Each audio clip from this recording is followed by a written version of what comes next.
Hello, this is a live stream, and I'm about to try to start it dually over on Facebook.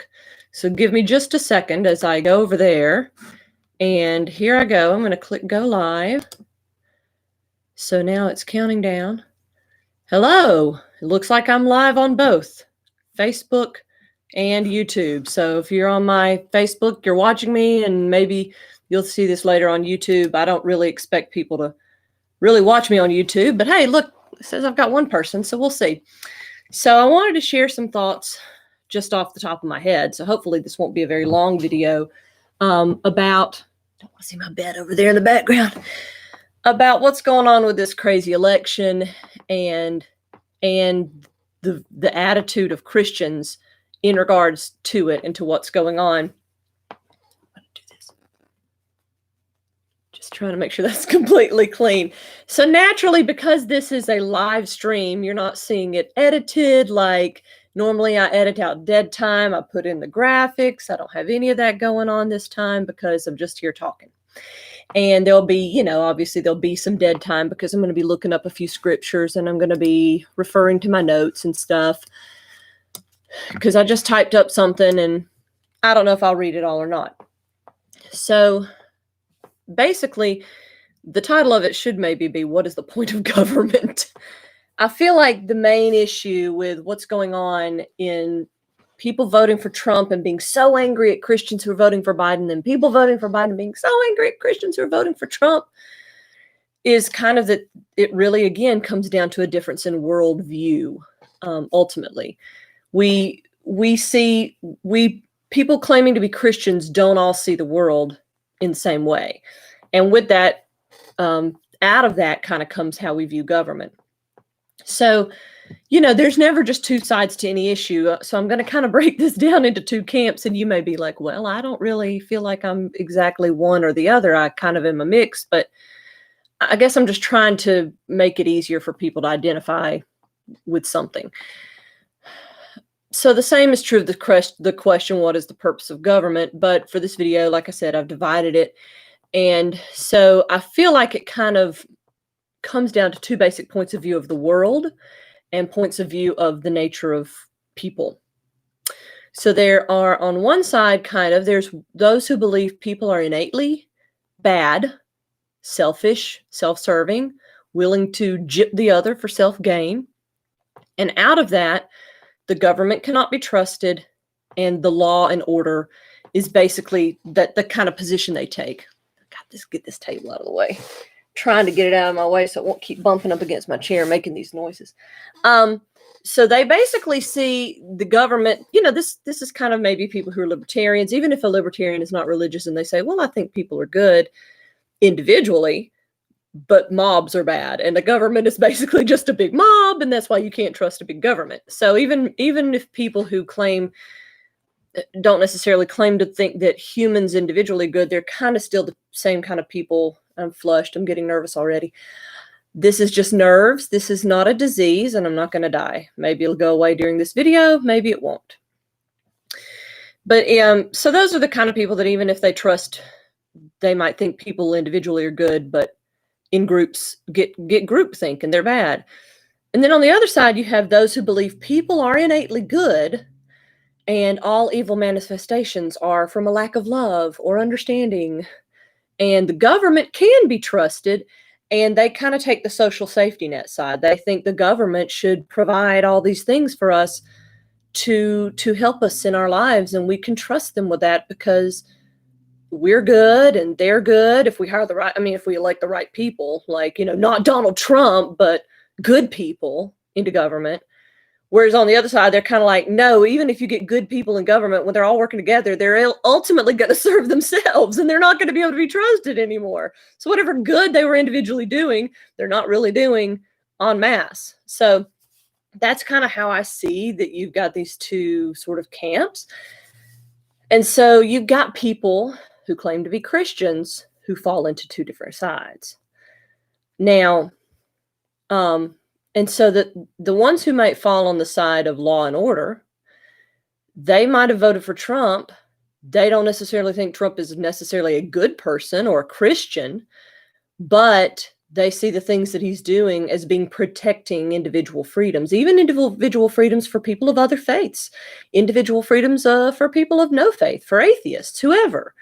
They think that that's what he's doing. And so even if they're Christians and they can't justify his behavior as Christian behavior as a person individually for himself, they see the things that he's doing, the way that he's led this country, to be providing for the freedoms that all people of all faiths want, and to be upholding other things that they believe are important, like, you know, he hasn't passed anything against abortion or anything, but appointing judges who are constitutionalists, who uphold conservative values, and fighting for peace between Israel and all these other Middle Eastern countries, which is unheard of until his administration came in. So there's those things and they'll look at the talk of, well, he's a racist and he's evil, he's vile, and they'll say, first of all, I don't know how much of that can be believed, but second of all, you know, that's not why I'm voting for him. And here's the problem. A lot of those people will then use the morality argument against the candidate from the other side. They'll be like, well, Bill Clinton was a horrible person. Hillary Clinton was a horrible person. It's like, well, you know, if you're going to use policies for Trump as the reason you're voting for Trump, then you got to use policies of the Democrats as the reason you're not voting for the Democrats. You can't use morals. I mean, you can't claim that Trump's got some sort of level of morality that the others don't. Someone that voted for Biden said to me, Trump has single-handedly ruined the image of Christians during his presidency. And I want to say, I don't think Trump's a Christian. I mean, he might have become a Christian sometime during the last 4 years, but I don't necessarily know that he's a Christian, and therefore it's not his job to protect the image of Christians. And it neither is his responsibility if Christians have come to look bad in these past 4 years. That's the fault of Christians.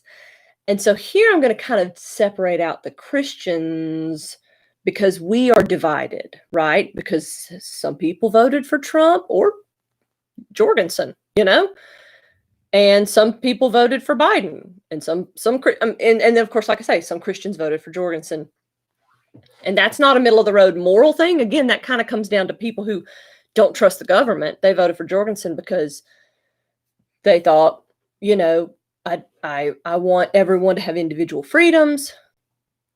I don't necessarily trust people in big groups, but I trust individuals to make decisions for themselves and take care of themselves.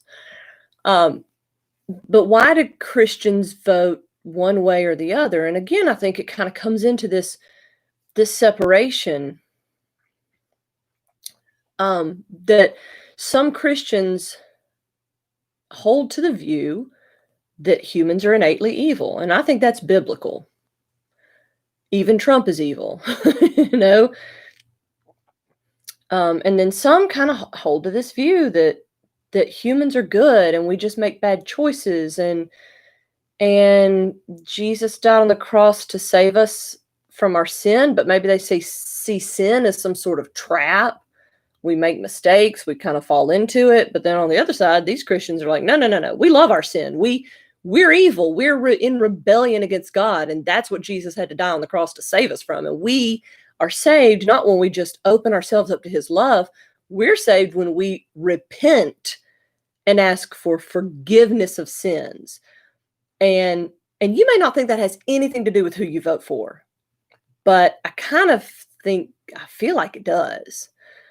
And I would love comments on this, and I would love for people to give me feedback, because this is nuanced. And what I'm trying to get to is that nobody is a two-dimensional person who just thinks one way or just thinks the other. Some people voted for Biden. They don't really like a lot of the things the Democrats stand for, but they like Biden, or they like some of the things. They think that he won't incite more violence, and they think Trump is inciting violence. Some people over here voted for Trump. They don't necessarily like Trump as a person, but they think he's governed well, and they like the policies that he's pushing, and they want to see more of it. And so you've got, like I say, you've got people who, and it's all this, it's a spectrum. It's not just like we're in this camp and we all think this way. We're in this camp and we all think this way. The problem really is media and social media. Media makes us all seem one-sided. And in social media, when you're interacting with me and I'm interacting with you, we tend to see each other as one-sided. We tend to say, because you did this one thing or you said this one thing, therefore I think that you think this and this and this and this. I think that you see the world this way, this way, this way, this way. And I might be right about one of those things, but I might not be right about most of those things about you. And vice versa. You may be right in calling out something that I see or believe based on something I post, but that doesn't mean you know very much about me or what I think or my reasons for what I do, why I do what I did. I'm going to read just a couple of scriptures. The scriptural view of government, this is important to note, focuses only on the law and order. It doesn't focus. Social safety nets were not in existence in biblical times. So there's like no public education, no welfare, no health care. That kind of stuff is completely foreign. So I think that's kind of probably also one of the problems. Christians now think that the government should be doing the things that we as Christians should be doing, the things that churches should be doing. They want to put this on the government because they're like, well, as a Christian, I say that this is the right thing to do. But on the flip side, you got Christians who say, no, I think it's the right thing to do, but it's not the government's job. It shouldn't have ever been the government's job. And it comes all the way back to, can we trust the government? Can we even trust the government to do it well, to take care of us without controlling us? And these folks over here say, no, I want the freedom. Don't take care of me. Give me the freedom. I'll take, let the chips fall where they may. I'll take it. I'll take the fall as long as I have my freedom to make my choice. And over here, they're like, no, catch me when I fall, even if it means you then bring the net up and carry me over here to some other place that wasn't my choice. So in 1 Samuel chapter 8, and here's where I would normally cut out dead time because I'm flipping through my Bible. But hey, I got there rather quickly. So in 1 Samuel chapter 8, Israel asks for their first king. And this was prophesied before. I feel like Moses was talking to God about it, and he was saying several books ago, like, they're going to want a king. They're not going to be satisfied. And then you go all the way through Joshua and Judges, and then Joshua is the first judge, and Samuel is the last judge. And after Samuel, the people ask for a king. So, starting in verse 4, 1 Samuel chapter 8, verse 4. So all the elders of Israel gathered together and came to Samuel at Ramah. They said to him, you are old, and your sons do not follow your ways. Now appoint a king to lead us, such as all the other nations have. But when they said, give us a king to lead us, this displeased Samuel. So he prayed to the Lord, and the Lord told him, listen to all that the people are saying to you. It is not you that they have rejected. They have rejected me as their king, as they have done from the day I brought them up out of Egypt until this day. It's been hundreds of years at this point. Forsaking me and serving other gods, so they are doing to you. Now listen to them, but warn them solemnly, and let them know what the king who will reign over them will claim as his rights. And this is what we see in government today. Even in a constitutional republic like we have, people who want to vote for the government to have more power, this is what he's about to say to them is why I don't want the government to have more power. Samuel told all the words of the Lord to the people who were asking him for a king. He said, this is what the king who will reign over you will claim as his rights. He will take your sons and make them serve with his chariots and horses, and they will run in front of his chariots. Some he will assign to be commanders of thousands and commanders of 50s, and others to plow his ground and reap his harvest, and still others to make weapons of war and equipment for his chariots. He will take your daughters to be perfumers and cooks and bakers. He will take the best of your fields and vineyards and olive groves and give them to his attendants. He will take 1/10 of your grain and of your vintage and give it to his officials in attendance, man, I wish the government just took 10%. Imagine that would be like heaven, right? All we got to pay in taxes is 10%. When that day comes, you will cry out for relief from the king you have chosen, but the Lord will not answer you in that day. But the people refused to listen to Samuel. No, they said, we want a king over us. Then we'll be like all the other nations with a king to lead us and to go out before us and fight our battles. So, this kind of, again, comes back down to, can the government be trusted? I don't believe so in large part. I mean, again, I think if we give it a limited amount of power and its primary purpose is to protect our property and to protect our lives, that would be great. And so I think a lot of folks who voted for Trump kind of fall into that camp because they saw that he kind of pulled back. He kind of got rid of some regulations and dropped some taxes and got us out of some wars. And that's what they want. They want that to continue.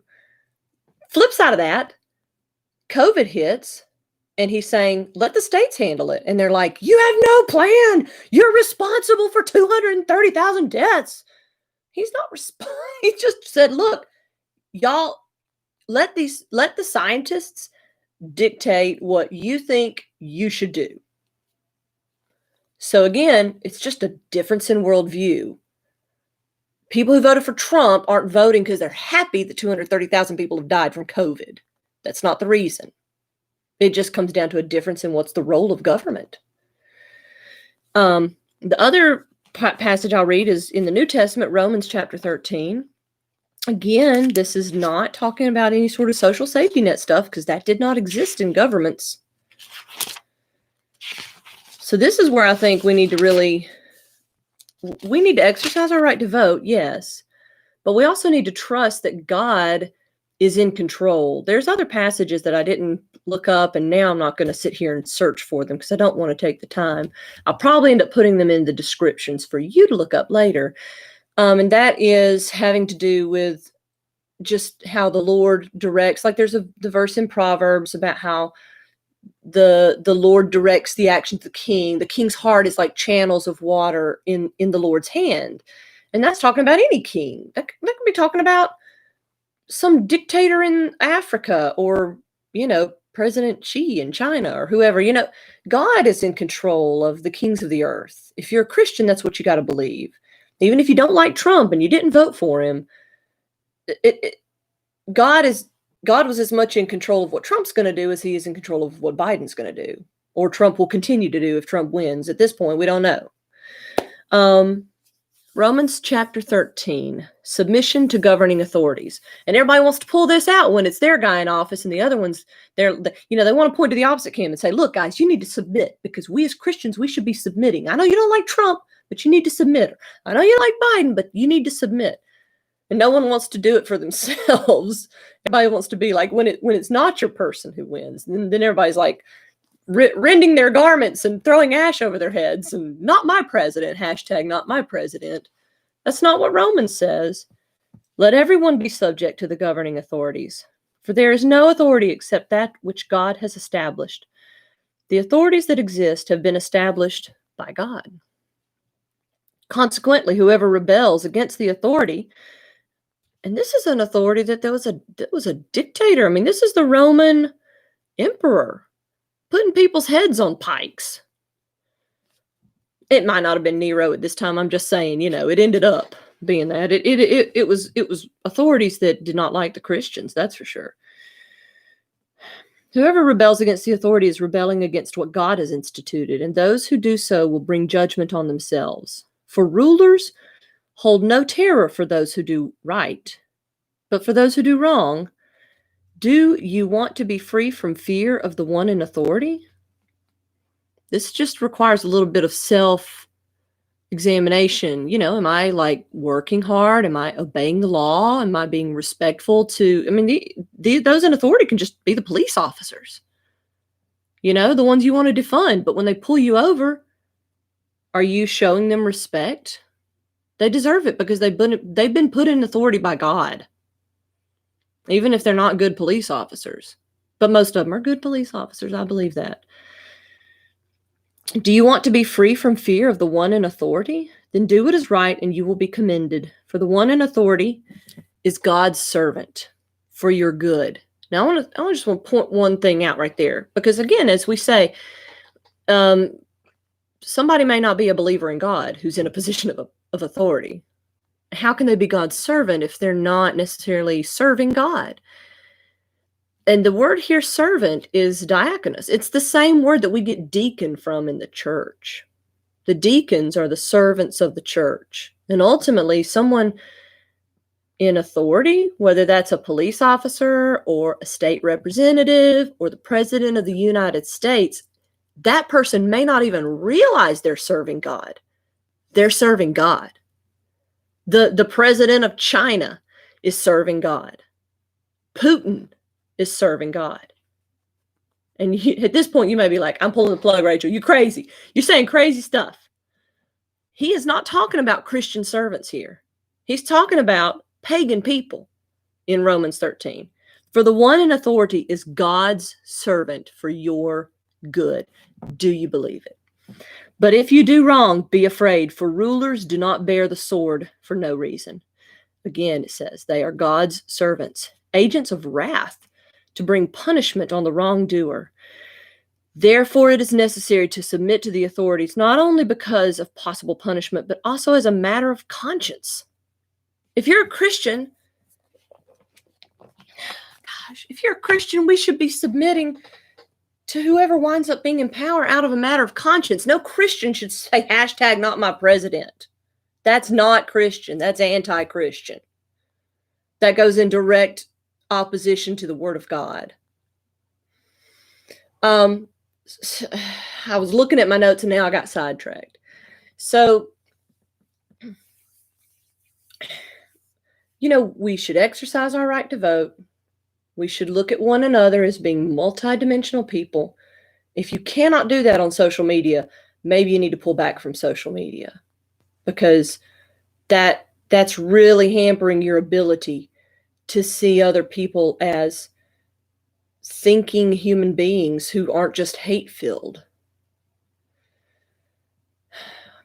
I want to just real quickly wrap up with government control of education. You're like, wait, you're starting here. No, Rachel, no, you're down to one little thing. This kind of comes back to those who, how do we see the government? How do we see people? I think public education is a good thing. An educated public is good for the country. You don't want this huge gap in like certain people that get educated and all these other people are just dumb and they just have to go work the fields or something, like that. And this gap has closed considerably in the last 100 to 200 years. So I'm okay with public education. But again, the problem comes down to what is the purpose of public education and can the government be trusted? I ultimately don't believe the government can be trusted. So while I do want public education, I want it to be to teach reading, writing, arithmetic, the basics. Some fine arts. Fine arts are fantastic. I got my degree in college was in music education. Fine arts benefited me all through school. I want my children to be taught history, science. I don't want them to be indoctrinated with a worldview of how the government thinks they should see reality, and how they should see each other, how they should see themselves. I want to be in charge of that. And people who see government as good and responsible for the social safety net, they don't trust those parents that want to homeschool their kids, because who knows what you're going to teach them. But see, the folks on the other side, whether they like public education or not, say, no, the parents, it is our responsibility first and foremost to educate our children. I may choose to send my children to public school, but the responsibility is still primarily my own. I'm offloading them. I'm offloading, the reading and the writing and the science and the social studies and the fine arts. And I'm supplementing those things at home. But it's not the government's responsibility to take away rights that I have to educate my children. That should not be. And if you propose that, you're messed up in the head. So that's another issue we have going on right now in education, and that's really part of what has led to a lot of the disruption. Now, people coming into college and coming out of college, and you got these Gen Zers and these millennials, and they think all this stuff because they didn't just go through school just getting an education.